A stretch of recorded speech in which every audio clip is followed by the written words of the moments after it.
আসসালামু আলাইকুম ওয়া রাহমাতুল্লাহি ওয়া বারাকাতুহু।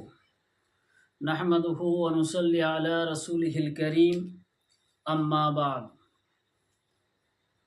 সমস্ত প্রশংসা সেই মহান আল্লাহ পাকের দরবারে জানিয়ে আজকের এই ভিডিও পর্ব শুরু করছি ইনশাআল্লাহ।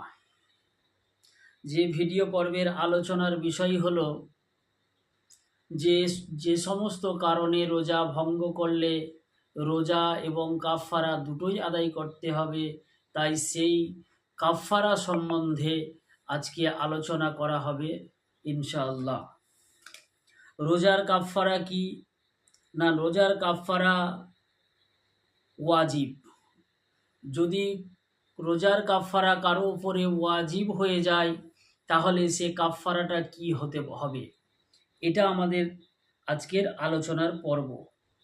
বলা হয়েছে যে রোজার কাফফারা হলো যে একটি রোজার পরিবর্তে তাকে একটা গোলাম আজাদ করতে হবে। যদি তাতে সে সক্ষম না হয় তাহলে তাকে ৬০ জন মিসকিনকে পেট ভরে খানা খাওয়াতে হবে।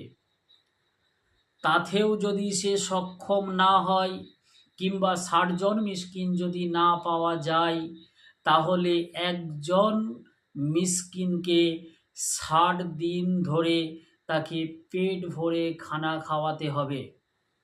তাতেও যদি সে সক্ষম না হয়ে উঠতে পারে তাহলে একটানা তাকে ৭টা রোজা রাখতে হবে, অর্থাৎ ২ মাস তাকে রোজা রাখতে হবে। এই ২ মাস রোজা রাখার মধ্য দিয়ে যদি একটাও রোজা ছুটে যায় আবার সেই একটা থেকে শুরু করে আবার ৭টা রোজা রাখতে হবে। এটা হলো রোজার কাফফারা। যদি পুরুষদের ক্ষেত্রে এই কাফফারা ওয়াজিব হয়ে যায় তাহলে যে বছরে যেই কয়দিন রোজা রাখা হারাম রয়েছে সেই কয়দিন যদি ওই ৬০ দিনের মধ্যে পড়ে যায় তো সেই কদিন রোজা না রেখে তারপর থেকে আবার রোজা রাখা শুরু করতে হবে। আর মহিলাদের ক্ষেত্রে যদি তার পিরিয়ডের সময় হয়ে যায়, পিরিয়ড হয়ে যাওয়ার পরে পাক ও পবিত্র হওয়ার পর থেকেই আবার রোজা শুরু করতে হবে, অর্থাৎ তাকে ৬০টা রোজা পালন করতে হবে। কিন্তু ইচ্ছাকৃতভাবে যে আমার বছরে যে সমস্ত দিনগুলো রোজা রাখা হারাম আছে সে সমস্ত দিন পড়ে নাই, কিংবা মহিলাদের হায়েজ বা নিফাসের যে সময় সেই সময়ও কিন্তু পড়ে নাই, কিন্তু রোজা সে ছেড়ে দিল, তাহলে আবার তাকে ৬০টা রোজা রাখতে হবে।